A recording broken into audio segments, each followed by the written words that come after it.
এই ফসলটাকে বলা হয় 12 মিশালি ফসল। অর্থাৎ কীভাবে 12 মিশালি ফসল হলো আপনারা এখন ভালো করে শুনুন।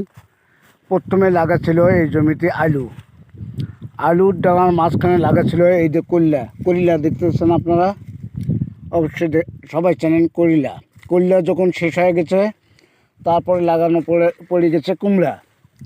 এই যে কুমড়া গাছ, এই কুমড়া গাছ লাগানোর পর তার মাঝখানে লাগানো আছে কচু। এই কুমড়াটা শেষ হয়ে যাবে তারপরে কচুর তারা সার ওষুধ দিয়েছে বাঁধন দেবে। তাহলে একসাথে 12 মিশালি আবাদ। ফসল কয়টা হলো?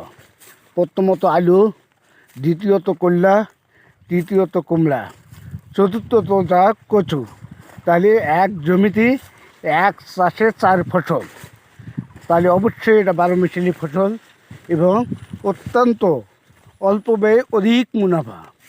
এই ফসলটা অল্প ব্যয়ে অধিক মুনাফা অর্জনের একটা ফসল।